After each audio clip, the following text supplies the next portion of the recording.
गांव में दो भाई रहते थे। बड़े भाई का नाम विक्रम था और छोटे भाई का नाम मोहन। दोनों के माता पिता का कई साल पहले देहांत हो चुका था। जाते जाते वे अपने दोनों बेटों के लिए बराबर जमीन, एक छोटा सा घर और कुछ पैसे छोड़ गए थे। लेकिन माता पिता के जाने के बाद विक्रम का स्वभाव बदल गया। वह लालची और घमंडी हो गया।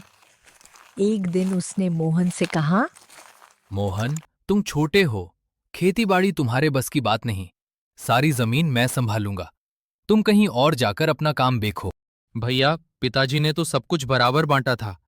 मुझे मेरा हिस्सा दे दीजिए। अगर ज्यादा बहस की तो खाली हाथ भी नहीं जाने दूंगा। मोहन चुप हो गया। उसे अपने बड़े भाई से लड़ना अच्छा नहीं लगा। वो अपनी पत्नी सीता और छोटे बेटे चिंटू को लेकर गांव के किनारे एक छोटी सी टूटी हुई झोपड़ी में रहने लगा। तुम्हारा छोटा भाई तो बिल्कुल निकम्मा है। अच्छा हुआ उसे घर से निकाल दिया। गरीब लोग हमेशा गरीब ही रहते हैं। एक दिन गांव में खबर फैली कि जंगल के पुराने मंदिर के पास एक घायल बूढ़ा बाबा पड़ा है।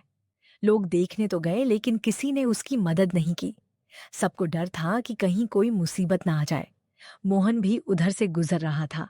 उसने देखा कि बाबा प्यास से तड़प रहे हैं। वह तुरंत दौड़ा, अपने घड़े का आखिरी पानी बाबा को पिलाया, फिर उन्हें अपने कंधे पर उठाकर झोपड़ी तक ले आया। सीता ने तुरंत उनके लिए खाना बनाया। बाबा ने खाना खाकर मुस्कुराते हुए कहा, बेटा, तुम्हारे घर में खुद खाने को नहीं है, फिर भी तुमने मेरी इतनी सेवा की। मोहन हाथ जोड़कर बोला, बाबा, इंसान की मदद करना सबसे बड़ा धर्म है। बाबा की आंखों में चमक आ गई। उन्होंने अपनी झोली से एक पुराना सा बीज निकाला। इसे अपने आंगन में लगा देना, लेकिन याद रखना, इसे कभी लालच के लिए मत इस्तेमाल करना। इतना कहकर बाबा वहां से चले गए। मोहन और सीता हैरान रह गए। उन्हें समझ नहीं आया कि एक छोटे से बीज में ऐसा क्या खास है। लेकिन उन्होंने बाबा की बात मानकर वह बीज अपने आंगन में बो दिया।